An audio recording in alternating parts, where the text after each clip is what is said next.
Oh no! I'm Bilbo Pope.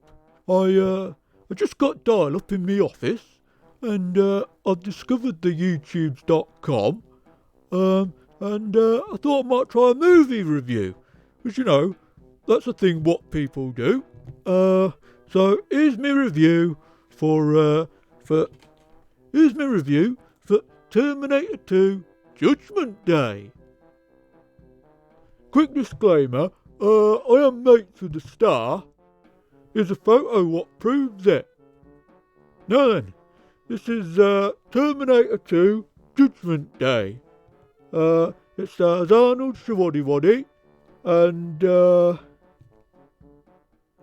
that bird from first one. I'm not really sure if you can make this film nowadays. People tend to frown upon a 10-year-old kid running off with an Austrian bodybuilder. Or is it more acceptable now? So this time, Terminator don't want to kill John Connor, he wants to save him from another killer robot, what's made of liquid, and he can look like anyone he wants. But he mostly just looks like Robert Patrick, who's the actor what plays him. Anyway, he goes back in time and we get sexy naked Shawaddy arriving in 90s. He goes into a bar and has to borrow some clothes, but one bloke ain't really happy because he didn't ask politely enough. So Shawaddy just beats the shit out of everybody and takes their clothes and nicks their bikes.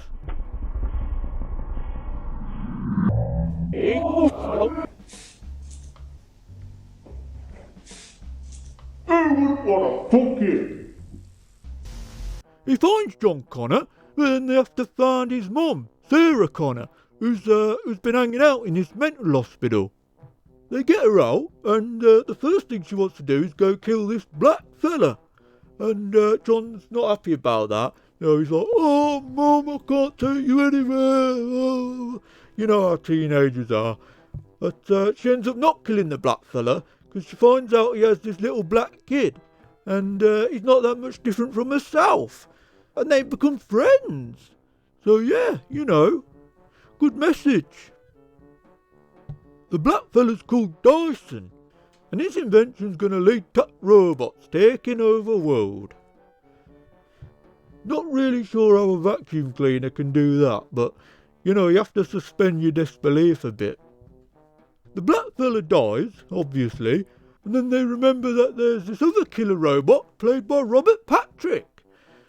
Don't know where he's been this whole time, but he chases them down and they end up in this steel mill. Hello! Where Robert Patrick tries to trick John Connor by pretending to be his mum.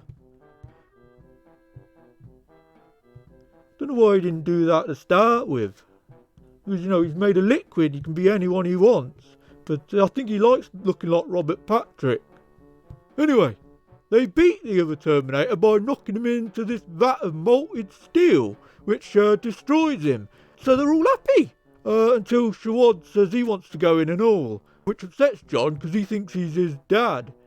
So John starts crying, and Shawaddy looks at him and says, "Oh, I know why you cry, but it's not something I can really do myself, because I'm a killer robot from future.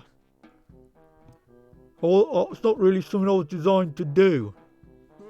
And they lure him into that, and as he goes under, he gives John a big thumbs up.